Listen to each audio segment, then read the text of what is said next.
Here's the weird thing about AI right now. The price of using AI is falling, but for a lot of businesses, the job itself is getting more expensive. Sounds backwards, but it makes sense once you stop thinking of AI as one magic brain and start thinking of it as a very odd office. Picture Monday morning, you've hired one expensive genius, one fast junior assistant, and one very strict compliance manager. If you ask the genius to make every cup of tea, draft every email, and summarize every meeting, your bill explodes and the work gets weirdly overcooked. Bit like sending the CEO out to buy printer paper. That, in plain English, is where AI is heading. The big idea from this podcast is simple. As AI gets cheaper to run, the value moves to two other things. First, governance. That just means the rules, checks, and release controls around powerful AI. Second, routing, sometimes called the harness layer. That means deciding which model does which job. So the future of AI is not just who built the smartest model, it's also who controls it safely and who assigns it properly. For a while, the AI race looks simple. Build a more capable model and win. But now the strongest models can create a real jump in capability. So releasing them is starting to look less like launching a new app and more like opening access to a powerful tool that needs supervision. That is where governance comes in.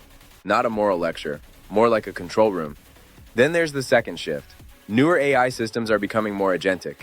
Agentic just means they can take more steps on their own. They can reason for longer, call tools, and try multiple approaches.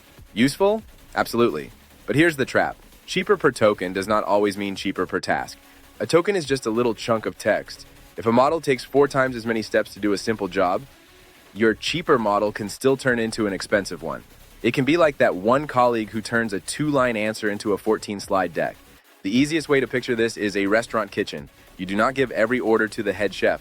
The head chef handles the complex dishes, the high-stakes moments, and the quality checks. The line cooks handle routine plates. The floor manager directs the flow. And health and safety makes sure nobody does something reckless. The real value is not just having talent in the kitchen, it's knowing who should do what, when, and under which rules. Let's make this useful. Say you run a small business, a charity team, or you're self-employed and trying to get through the week without cloning yourself. On Monday, you need 3 things. First, a summary of meeting notes. Second, a first draft of a client or donor email. Third, a rough strategy. Here's the smarter setup. Use a cheap, fast model for the meeting summary. Use a mid-range model for the first email draft. Use a stronger model for strategy, because strategy needs more structure, trade-offs, and judgment. Then, and this bit matters, a human checks the final output. That human also updates the context, because AI with stale context is like asking an advisor who has not spoken to you in 2 years. Still very confident, not necessarily very helpful. This is also why measuring success by token usage is a terrible idea. More tokens do not automatically mean more value. That's like praising a builder for using more bricks when all you needed was a small wall. So the smart play is not use the smartest AI for everything. The smart play is match the model to the task. Keep a human in the loop and avoid locking yourself into one tool if you can help it. Here's the takeaway. AI is becoming less like buying one brilliant employee and more like managing a mixed team. The winners will not just have the smartest model, they'll have the best system for choosing the right model for the job. Because the company that quietly decides which intelligence goes where, without the user needing to care, could end up being the real giant of this era.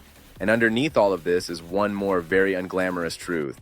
AI still depends on hardware. So the future of AI is not floating magically in the clouds. It still depends on very expensive hardware in very real buildings. Slightly less sci-fi, quite a lot more spreadsheet. So here's your move this week. Pick one recurring task and redesign it using this rule. Strong model for strategy, cheaper for routine. Run that for 7 days and watch what happens. And if you want more no-nonsense AI talk, follow the Qwod Pod. Because AI is usually not a miracle. It's usually not a menace. It's a management problem wearing a sci-fi hat.